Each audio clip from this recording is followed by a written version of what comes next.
Chaque week-end, ma famille débarquait chez moi sous prétexte d'être dans le coin. Un jour, je n'ai pas ouvert. Ils ont appelé la police. La fois suivante, des inconnus leur ont ouvert la porte. Il y a 6 mois, j'ai acheté la maison de mes rêves.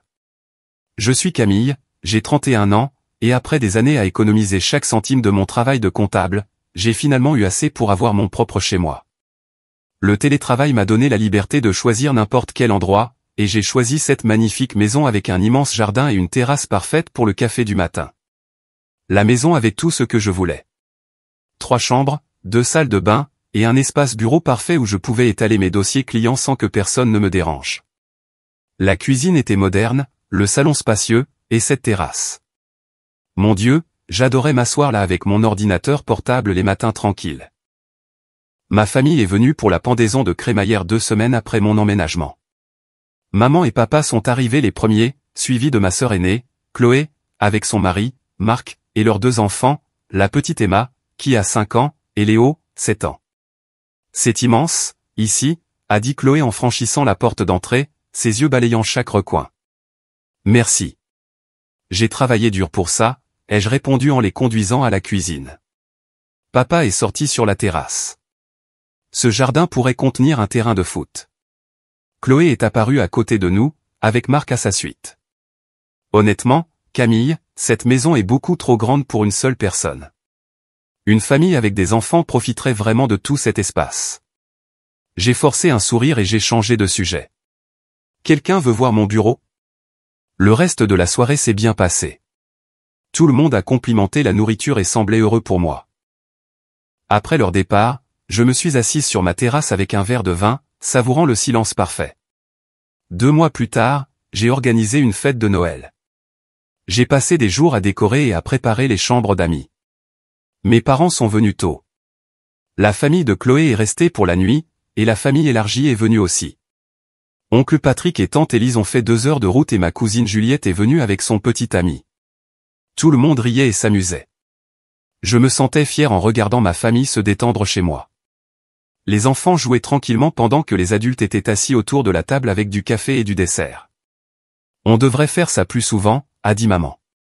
La maison de Camille est parfaite pour les réunions de famille. Merci pour tout, Camille, a dit Chloé en faisant ses bagages. C'était exactement ce que Noël devrait être. Après que tout le monde soit parti, j'ai traversé ma maison silencieuse, me sentant sincèrement heureuse.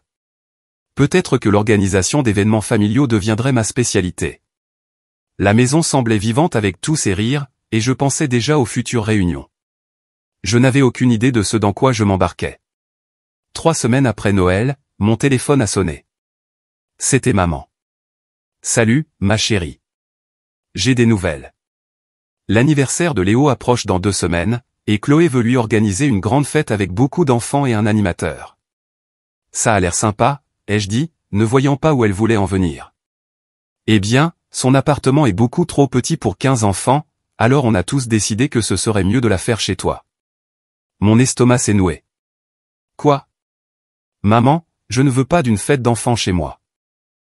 Mais Camille, ma chérie, l'appartement de Chloé ne peut pas accueillir 15 enfants. Ton jardin est parfait pour ça. L'idée de 15 enfants criant et courant partout dans ma maison me donnait la nausée. Maman, pourquoi ne réservez-vous pas simplement une salle des fêtes? Ils ont des animateurs là-bas. Ce serait bien mieux. Ces endroits sont chers et ta maison est gratuite. En plus, les enfants adoreraient tout cet espace. Je me suis senti piégé. D'accord, mais Chloé devra tout nettoyer après. C'est ma seule condition. Bien sûr, ma chérie. Elle s'occupera de tout. 2 semaines plus tard, ma maison a été envahie. 15 enfants de 8 ans sont arrivés avec leurs parents qui sont immédiatement partis. L'animateur était un étudiant qui avait l'air dépassé dès le début. Chloé a passé la plupart du temps sur son téléphone pendant que les enfants couraient comme des fous dans toutes les pièces de ma maison. Ils ont laissé des traces de boue dans la cuisine, sauté sur mon canapé avec les mains sales, et ont réussi à mettre des empreintes de doigts chocolatés sur des murs que je ne pensais même pas qu'ils pouvaient atteindre. Le jardin ressemblait à un champ de bataille. Des jouets étaient éparpillés partout. Des boissons avaient été renversées sur mon salon de jardin et quelqu'un avait dessiné dans la terre avec des bâtons. l'animateur perdait constamment le contrôle du groupe. Les enfants couraient à l'étage dans ma chambre, fouillaient dans mon bureau, et l'un d'eux a même essayé de grimper sur ma table de salle à manger. J'ai passé toute la fête à les suivre pour tenter d'éviter une destruction totale. Quand tout s'est enfin terminé et que le dernier parent a récupéré son enfant, j'ai trouvé Chloé assise sur mon canapé, l'air épuisé. D'accord, il est temps de commencer à nettoyer, ai-je dit. Chloé s'est levée lentement. En fait, je suis complètement morte de fatigue. Je dois rentrer chez moi retrouver Marc et les enfants. Quoi? On avait convenu que tu nettoierais après. Elle m'a souri comme si j'étais ridicule. Camille, tu n'as pas d'enfant ni de famille à t'occuper. Tu peux gérer ça toute seule. Je dois rentrer à la maison pour préparer le dîner de mon mari et mettre mes enfants au lit. Elle a attrapé son sac à main et a appelé Emma et Léo.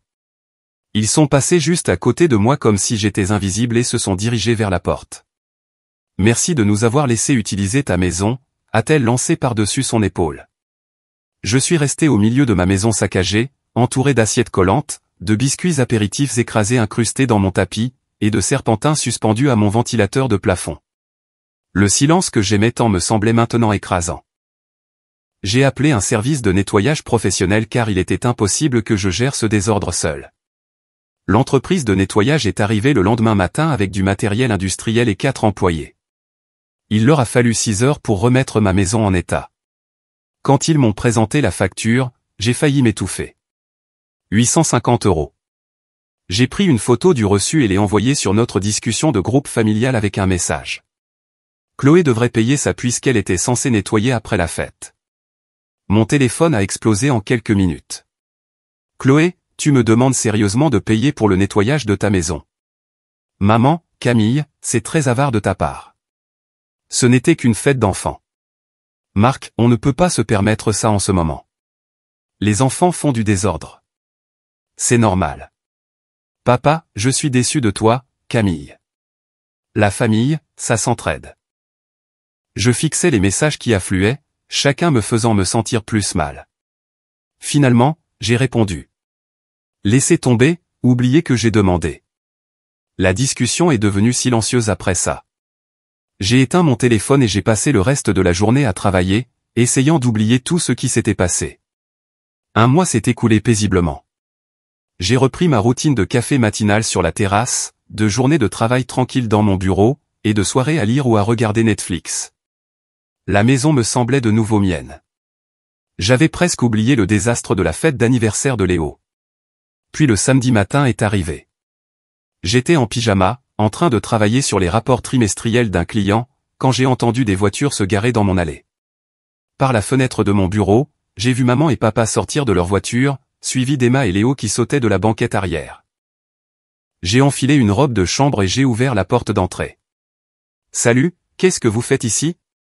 On était dans le coin et on s'est dit qu'on allait passer, a dit maman, passant devant moi pour entrer dans la maison. Les enfants voulaient voir leur tante Camille. « On veut jouer dans le jardin », a annoncé Emma, se dirigeant déjà vers la porte-fenêtre. « Attendez, ai-je dit. Je suis en train de travailler en ce moment. Peut-être que vous pourriez appeler avant la prochaine fois. » Papa s'installait déjà dans mon fauteuil inclinable avec la télécommande. « Ne fais pas attention à nous.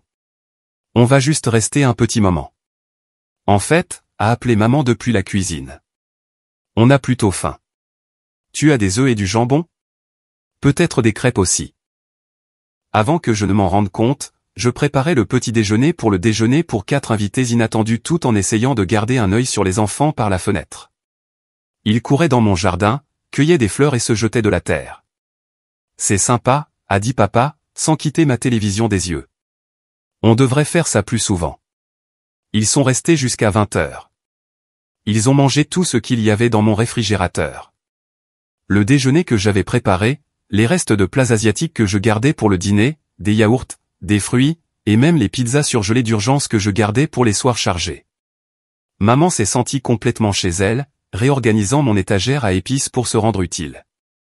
Les enfants ont de nouveau laissé des traces de boue dans la maison, et papa a regardé mes services de streaming toute la journée, m'empêchant de travailler. Quand ils sont finalement partis, ils n'ont pas dit au revoir correctement. Juste un merci pour le déjeuner lancé alors qu'ils se dirigeaient vers leur voiture. Je me suis retrouvé avec un évier plein de vaisselle et 6 heures de travail à rattraper.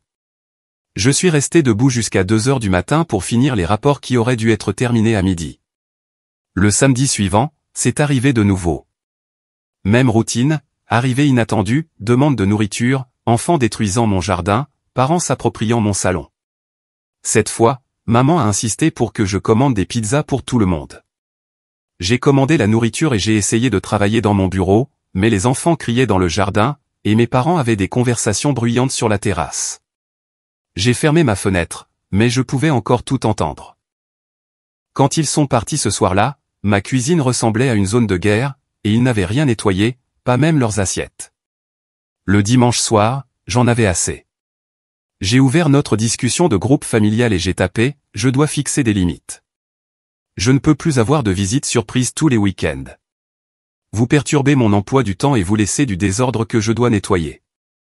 Si vous voulez venir, s'il vous plaît, appelez d'abord et prévoyez de nettoyer après vous. » La réponse a été immédiate et brutale.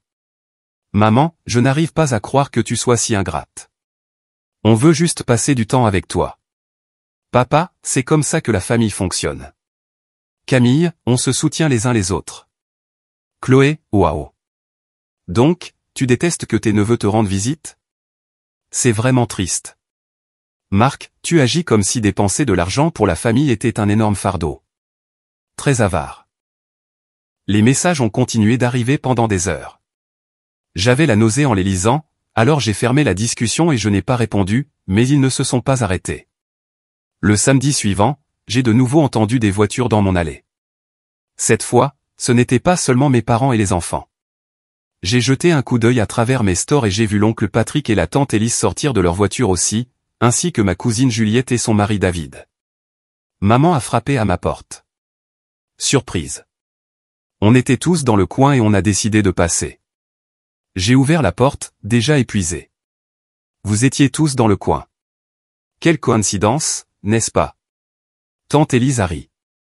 Patrick a suggéré qu'on s'arrête tous, puisque tu as une si belle maison. Ils sont entrés dans ma maison comme s'ils en étaient les propriétaires. Oncle Patrick s'est immédiatement dirigé vers la terrasse. Journée parfaite pour s'asseoir dehors. Ça ne te dérange pas si on reste pour le déjeuner, n'est-ce pas? Ce n'était pas vraiment une question. Juliette explorait déjà ma cuisine. Camille, tu as de quoi faire des sandwichs? On pourrait faire un grand buffet sur la terrasse. En fait, pourquoi ne pas commander à nouveau de la nourriture, a suggéré maman. C'est plus simple. Je me suis retrouvé à commander pour 75 € de plats chinois pendant que 6 adultes se mettaient à l'aise dans ma maison et que les enfants saccageaient de nouveau mon jardin. Ils sont restés jusqu'à près de minuit, parlant et riant pendant que je calculais le nombre d'heures de travail que je perdais. Alors qu'ils se préparaient enfin à partir, tante Élise a serré maman dans ses bras. Quelle merveilleuse idée c'était d'avoir les samedis chez Camille. On devrait absolument faire ça chaque semaine. Mon sang s'est glacé. Chaque semaine. Ça a l'air parfait, a rayonné maman. Camille adore avoir la famille autour d'elle. J'ai passé toute la semaine à redouter le samedi. L'idée d'une autre invasion me tordait l'estomac chaque fois que j'y pensais. Le vendredi soir, j'avais pris ma décision.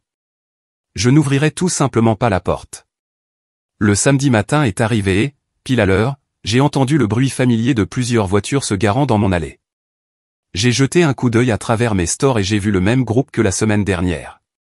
Maman, papa, les enfants, oncle Patrick, tante Élise, Juliette et David. Ils se dirigeaient déjà vers ma porte d'entrée comme si l'endroit leur appartenait. On a commencé à frapper immédiatement. Camille, on est là, a appelé maman joyeusement. Je suis resté sur ma chaise de bureau, le cœur battant. Les coups sont devenus plus forts. Camille, ta voiture est dans l'allée, alors on sait que tu es à la maison, a crié papa. J'ai pris une profonde inspiration et je me suis dirigé vers la porte.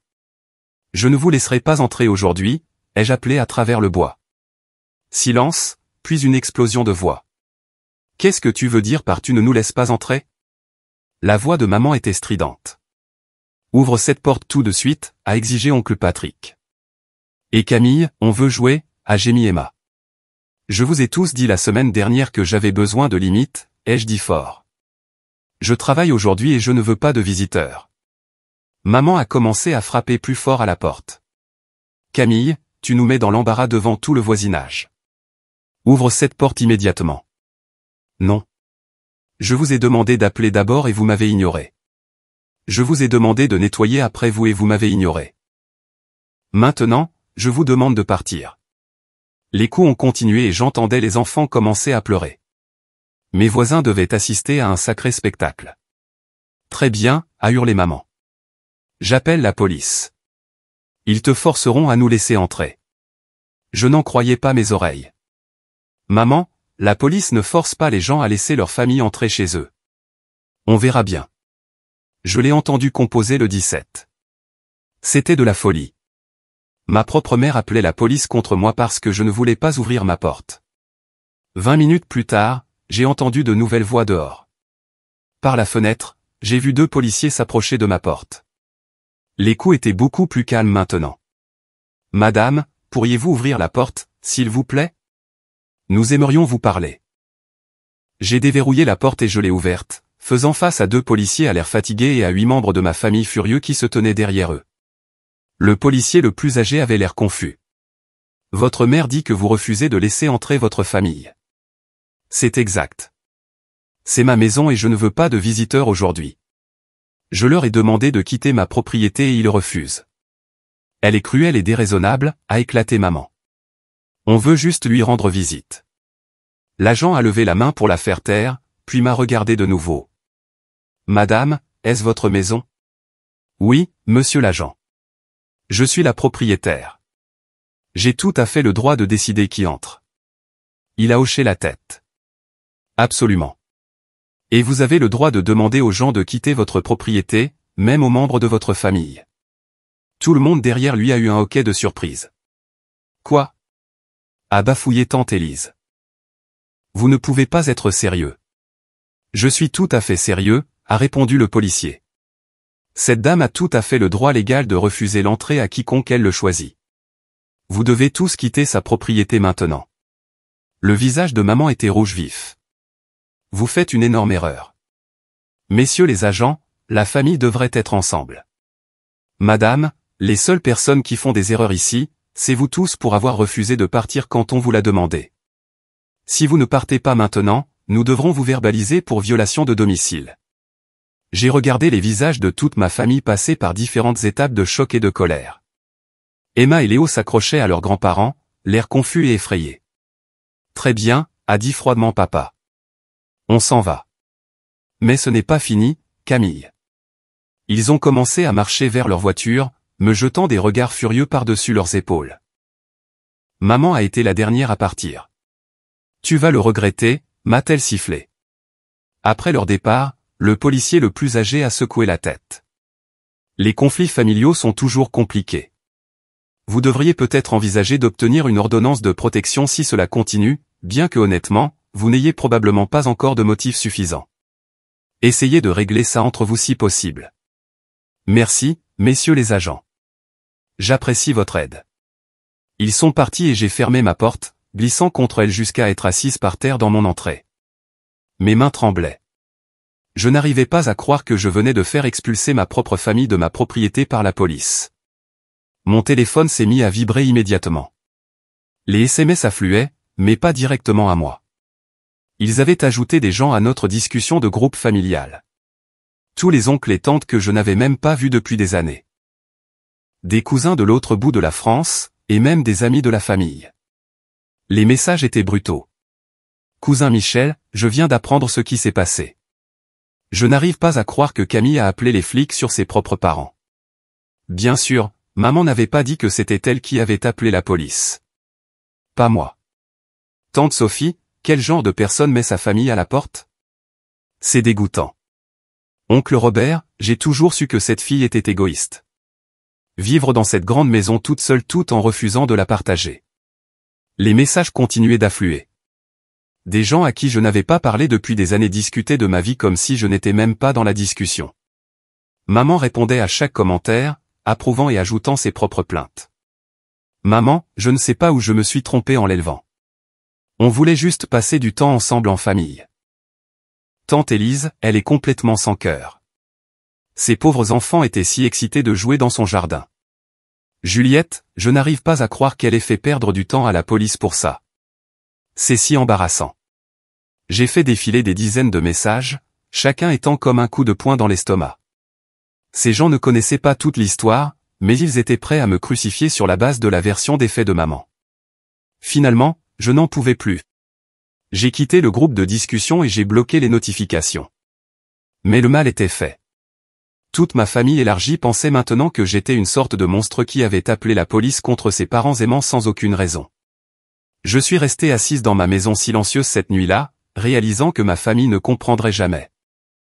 Ils voyaient mes limites comme de l'égoïsme, mon besoin d'intimité comme de la cruauté, et ma maison comme leur propriété à utiliser quand ils le voulaient. Quelque chose devait changer. Je ne pouvais pas vivre comme ça, à défendre constamment mon droit d'exister paisiblement dans mon propre espace. Le lundi matin, j'ai appelé mon avocat.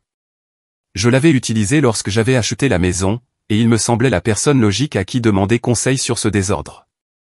Alors, vous voulez légalement empêcher votre famille de venir chez vous, a-t-il demandé après que je lui ai tout expliqué.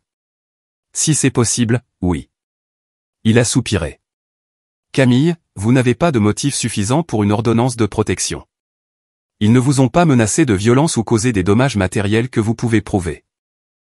Ne pas les laisser entrer dans votre maison est votre droit, mais ils peuvent continuer à se présenter sur votre propriété tant qu'ils partent quand on le leur demande. Je me suis senti vaincu. Donc, il n'y a rien que je puisse faire. Vous pourriez essayer une thérapie familiale, mais il semble qu'ils ne soient pas intéressés à respecter les limites. Mon conseil. Parfois, la meilleure solution est la distance. La distance physique. Cet après-midi-là, j'ai appelé mon amie agent immobilier, Justine. On se connaissait depuis la fac, et elle m'avait aidé à trouver cette maison. Tu veux déjà vendre? Camille, tu viens d'acheter cet endroit il y a 6 mois. Je sais que ça semble fou, mais je dois quitter cette ville. Peux-tu la vendre rapidement dans le marché actuel? Absolument. Les maisons comme la tienne sont très demandées. Je pourrais probablement la vendre en 1 mois si tu es prête à la mettre au bon prix. Fais-le. Ensuite, j'ai appelé ma meilleure amie Sophie, qui vivait dans la région voisine. Nous étions amis depuis le lycée, et elle me suppliait de déménager plus près d'elle depuis des années. Je dois te demander une énorme faveur. Est-ce que je peux rester chez toi quelques semaines pendant que je cherche une maison là-bas? Bien sûr. Mais pourquoi? Qu'est-ce qui s'est passé? Je lui ai tout raconté. Sophie a écouté sans m'interrompre, faisant de temps en temps des bruits de colère quand je décrivais la fête d'anniversaire ou l'incident avec la police. 2 jours plus tard, j'ai emballé mes affaires les plus importantes, j'ai laissé les clés à Justine, et j'ai conduit 6 heures jusqu'à l'appartement de Sophie. Elle m'a immédiatement aidé à chercher des maisons en ligne. Regarde celle-ci, a-t-elle dit en me montrant une annonce sur son ordinateur portable. Similaire à ton ancienne maison, mais le jardin est encore plus grand et il y a une piscine. La maison était parfaite. Même style que mon ancienne, mais modernisée avec un jardin magnifique et cette piscine que j'avais toujours voulu. J'ai fait une offre le jour même. 3 semaines plus tard, Justine a appelé avec de bonnes nouvelles. Vendu. Les acheteurs adorent la maison et veulent conclure la vente dès que possible. C'était rapide. Je t'avais dit que ta maison était exactement ce que les gens recherchent. Une autre semaine s'est écoulée avant que je reçoive l'appel qui a tout changé. Ma cousine Amélie a appelé mon portable. Salut, Camille. Je voulais te prévenir pour ce week-end. Tes parents, tes oncles et tantes prévoient tous de débarquer à nouveau chez toi. Ils amènent encore plus d'enfants cette fois. Tous les cousins et leurs enfants. Maman a dit qu'ils pensent que tu ne pourras pas refuser l'entrée à autant de membres de la famille. J'ai failli rire. Vraiment? Oui, ils sont vraiment excités à ce sujet. Ils pensent que tu devras les laisser entrer s'il y a une 20aine de personnes là-bas. Merci pour l'avertissement, Amélie. Ça va? Tu as l'air bizarre. Je vais bien. Merci d'avoir appelé. Le samedi est arrivé et mon téléphone a commencé à sonner à 11 heures précises. J'étais assise au bord de ma nouvelle piscine, profitant du soleil et du silence complet. Je n'ai pas répondu. Les appels continuaient d'arriver. Papa, maman, Chloé, oncle Patrick. Je les ai tous laissés tomber sur la messagerie vocale. Puis les SMS ont commencé. Papa, pourquoi tu n'ouvres pas ta porte? Maman, il y a des inconnus dans ta maison. Où es-tu? Chloé, un couple avec des enfants a ouvert ta porte. Qu'est-ce qui se passe? Oncle Patrick, tu as déménagé? Pourquoi tu ne nous l'as pas dit? J'ai souri et j'ai éteint mon téléphone. Ce soir-là, je l'ai finalement rallumé. Il y avait 37 appels manqués et 2 fois plus de SMS. La plupart étaient des variations de la même confusion et de la même colère. Finalement, maman a appelé une dernière fois. Cette fois, j'ai répondu. Où es-tu? A-t-elle hurlé avant que je puisse dire bonjour. Il y a des inconnus qui vivent dans ta maison. Où diable es-tu? Je suis dans ma nouvelle maison, dans une autre région. Silence. Qu'est-ce que tu veux dire par nouvelle maison? J'ai vendu l'ancienne et j'ai déménagé. J'en avais marre que vous traitiez ma maison comme votre terrain de jeu personnel. Tu ne peux pas être sérieuse. Tu as déménagé à cause de nous. J'ai déménagé parce que vous ne respectiez pas mes limites. J'ai demandé gentiment. J'ai fixé des limites claires et vous avez ignoré tout ce que j'ai dit, alors je suis parti. Maman s'est mise à pleurer. Camille, tu ne peux pas nous faire ça. On voulait juste passer du temps avec toi. On t'aime. Ce n'était pas de l'amour, maman. C'était vous qui m'utilisiez. L'amour aurait signifié respecter mon espace et mon temps.